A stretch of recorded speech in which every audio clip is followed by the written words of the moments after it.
Hello students, आज की class में हम बात करेंगे जीन पियाजे से संबंधित एक टर्म्स है जिसको कहते हैं स्कीमा। तो इससे भी रिलेटेड क्वेश्चन आते रहते हैं एग्जाम्स में। तो आज आपको बताया जाएगा कि स्कीमा क्या है और इसमें किस किस तरह के क्वेश्चन आते हैं उनको बताया जाएगा, और जो भी इसके एग्जाम्पल्स आते हैं इसमें वो भी आपको समझाए जाएंगे। तो आइए समझते हैं इसके बारे में। तो देखिए, टॉपिक है स्कीमा। तो सबसे पहले हम जानते हैं कि स्कीमा का अर्थ क्या है, आखिर स्कीमा का मतलब क्या होता है। तो जो स्कीमा है इसके कई मतलब होते हैं।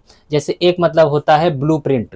भाई ब्लूप्रिंट किसे कहते हैं कि नक्शे को कहते हैं। जैसे देखा होगा मूवीज में कि कोई किसी बैंक में रॉबरी करने जा रहा है, चोरी करने जा रहा है, तो उसका पहले एक ब्लूप्रिंट तैयार कर लेते हैं कि यहाँ से गली है, ऐसा है, रास्ता है, गटर है, अंडरग्राउंड जाना है, ऐसे जाना है, ऐसे जाना है। ठीक है, तो नक्शे को क्या कहते हैं? ब्लूप्रिंट। तो हम स्कीमा का कर क्या बता रहे हैं यहाँ पे, इसको क्या कहेंगे? ब्लूप्रिंट। एक दूसरा भी इसका मतलब होता है मानसिक ढांचा, ये भी कहा जाता है। एक तीसरा भी मतलब होता है सोचने का पैटर्न। ठीक है, तो अब कई व्यक्ति होते हैं, उनके अलग अलग जो है सोचने का तरीका अलग होता है। बच्चे होते हैं, उनके सोचने का तरीका अलग होता है। मान लीजिए कि आप ही ने बचपन में कभी ड्राइंग बनाई होगी और आप वाटर कलर से किसी में पेंटिंग कर रहे थे।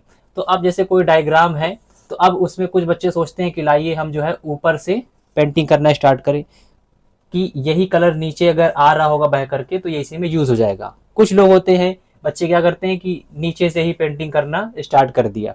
तो अलग अलग सोचने काम करने का तरीका होता है। इसी तरह से घर में कोई पेंटिंग कर रहा है, वॉल पेंटिंग कर रहा है, तो बहुत लोग होते हैं चलो बराबर सामने ही जो वॉल है उसी में पेंटिंग करते हैं। कुछ लोग सोचते हैं कि नहीं, पहले ऊपर करते हैं, ऊपर से बह करके ही नीचे आएगा, वहां पे कर लेते हैं। तो सोचने का जो पैटर्न होता है उसको भी स्कीमा कहा जाता है। अगला है कि पहले से बनी जो कोई सोच है, ठीक है, तो उसको भी स्कीमा कहा जाता है। मतलब आपने, जैसे कोई व्यक्ति है, अब आप जानते हैं कि हमेशा जब भी आता है ये शराब पी करके यहाँ पर आता है, या ये जब आता है तो कुछ गड़बड़ कर देता है। लेकिन अगर कभी अचानक से कोई किसी दिन वही व्यक्ति आकर के अच्छी बातें करने लगा, कुछ ज्ञान की बातें बताने लगा, तो उस दिन भी लोगों को लगेगा कि नहीं, इसने जो है कहीं ना कहीं ड्रिंक कर रखा है, शराब पी रखी है, उसी में ये बोल रहा है। मतलब उस पर कोई विश्वास फिर नहीं करेगा। तो मतलब क्या है कि पहले से इंसान की क्या हो गई, उसके प्रति एक सोच बन गई। या जैसे तरह तरह के डॉग होते हैं, कुछ डॉग होते हैं तुरंत काटते हैं, कुछ होते हैं भौंकते हैं, कुछ होते हैं बहुत सीधे होते हैं, पूछ रन लगते हैं। तो अब जिस भी तरह के डॉग को या किसी भी जीव को देखा इंसान ने, तो वो समझ जाते हैं कि अरे ये वाले जो ब्रीड के हैं, जो इस तरह के जो डॉग है, या ये जो डॉग है इसकी प्रवृत्ति है कि ये आया है तो ये पक्का पहले सूंघेगा, कुछ स्मेल करेगा, फिर उसके बाद ये काट लेगा। तो मतलब एक पहले से कोई सोच बन जाना, उसको भी हम क्या कहते हैं? स्कीमा। इसी तरह से आप कह सकते हैं एक इसका एक और मतलब होता है ज्ञान की फाइल, मतलब नॉलेज की एक फाइल। जैसे मोबाइल में आप बहुत सारी फाइल रखते हैं फोल्डर में, अलग अलग बना करके, कि भाई ये फैमिली की पिक है, अलग फोल्डर बनाया, उसका फ्रेंड की पिक है तो उसका अलग फोल्डर बनाया। तो हमारे ब्रेन में भी क्या है, फोल्डर बने होते हैं। ठीक है, उसको भी हम कहेंगे कि क्या है, ये स्कीमा है। तो इस तरह से आपने कई इसके मीनिंग जाने। आगे बात करते हैं, इसमें एक शब्द है ब्रेन पैकेट।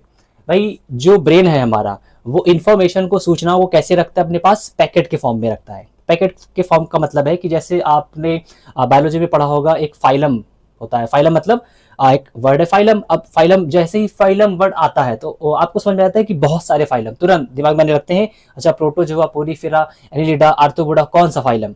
तो मतलब ये क्या था, एक पैकेट आपके दिमाग में क्लिक था, भरा हुआ था, व्यवस्थित था, रखा था, किस फॉर्म में?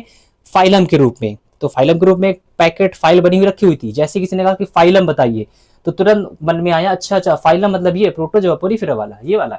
तो इस तरह से भी इसको क्या कहते हैं? पैकेट। तो मतलब हमारे ब्रेन में जो इंफॉर्मेशन है, जो फाइल है ना, जैसे फोल्डर होता है मोबाइल में, तो वैसे ही पैकेट के फॉर्म में इंफॉर्मेशन कलेक्टेड रहती है। जैसे एग्जांपल में समझ लीजिए, अदर एग्जांपल में, जैसे डॉग है, किसी बच्चे ने सबसे पहले अपने जीवन में किसी डॉग को देखा, कुत्ते को देखा, तो उसने ये पाया कि उसमें एनालाइज किया कि अच्छा इसके 4 पैर हैं, ये भौंकता है, और इसका साइज इस तरह से है, छोटा है, बड़ा नहीं है, विशालकाय नहीं है, और इसके पूंछ है।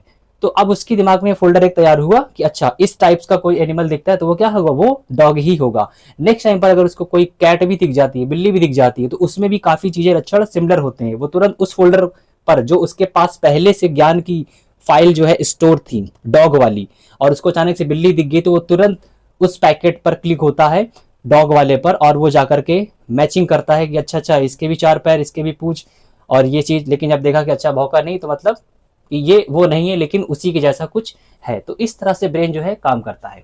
आगे हम कुछ और एग्जांपल जान लेते हैं कि जैसे आपने सुना इंस्टाग्राम, तो इंस्टाग्राम सुनते ही आपके ब्रेन की जो फोल्डर है उसमें क्या होता है कि अच्छा इंस्टाग्राम मतलब रील, अच्छा उसमें फोटो, अच्छा फॉलोवर, तो ये आता है। जैसे आपने सुना कि व्हाट्सएप, तो व्हाट्सएप में क्या कि अच्छा मैसेजिंग, चैटिंग करना, अच्छा स्टेटस लगाना, है ना, तो ये आता है। जैसे सुना आपने यूट्यूब, किसी से वर्ड सुना तो यूट्यूब में तुरंत आता है दिमाग में अच्छा सब्सक्राइबर, अच्छा शॉर्ट और उसमें लॉन्ग दोनों तरह के video information, different type of जो है आपको इन्फॉर्मेशन वहां मिल जाएगी। तो इस तरह से जो भी इंफॉर्मेशन है ब्रेन में वो स्टोर रहती हैं। तो यही जो है स्कीमा है। तो अब क्या हम बात करते हैं कि जैसे डॉग वाला बता दिया था कि भाई डॉग को देख करके स्टोर हो गया, फिर उसके बाद आपने कैट को देखा, फिर आपने एनालाइज किया, ये क्या है स्कीमा। इसी तरह से जो फाइलम का बताया, जो इंस्टाग्राम का बताया, जो यूट्यूब का बताया, तो इस तरह से जो इन्फॉर्मेशन होती है उसके बाद बारे में एनालाइज करते हैं, सोचते समझते हैं कि अच्छा ये इसमें रील है और इसमें सब्सक्राइबर, इसमें फॉलोवर है, यही सब क्या होता है, यही स्कीमा कहलाता है, क्योंकि ये पहले से स्टोर एक ज्ञान होता है। अब हम जानते हैं कि आखिर इसमें किस तरह के क्वेश्चन पूछे जाते हैं एग्जाम में। तो एग्जाम में क्वेश्चन जैसे पूछा जा सकता है कि भाई स्कीमा जो है ये किस साइकोलॉजिस्ट ने दिया था, वहां पे ऑप्शन दे देंगे, प्याजे का होगा, वाइगोस्की होगा, कोहलबर्ग होगा, तो आपको क्लिक करना होगा किसमें कि भाई कौन सा होगा जो जीन पियाजे से ये संबंधित है। या हो सकता है किसी जगह पर ऑप्शन 4 दे दो, उसमें पूछ लें मानसिक ढांचा भी एक ऑप्शन वहां पर दिया हो, अदर कोई ऑप्शन हो, और पूछ लें कि ये किस वैज्ञानिक ने दिया, तो फिर आपको समझना है कि किस साइकोलॉजिस्ट ने ये दिया था, कि ये जीन पियाजे ने दिया था। या अगर ब्रेन पैकेट के रूप में कुछ पूछ लें कि भाई इसका रिलेशन किससे है, तो आपको समझना है स्कीमा से है। ये क्या है, ये टर्म है। और जैसे डॉग वाला एग्जांपल दे दें कि किसी बच्चे ने जो है सबसे पहले जीवन में डॉग देखा, उसके 4 पैर, और इस तरह से उसने एनालाइज किया, तो आखिर ये किसने दिया या ये किससे संबंधित है ना, तो वहाँ पे ऑप्शन होगा एक स्कीमा। तो इस तरह से आप इसको समझ सकते हैं। तो इस तरह से यहाँ पर जो है क्वेश्चन बनाए जाते हैं, पूछे जाते हैं। तो आई होप कि आपको आज क्लास पसंद आई होगी। तो मिलते हैं इसी तरह के नेक्स्ट इंपॉर्टेंट वीडियो में।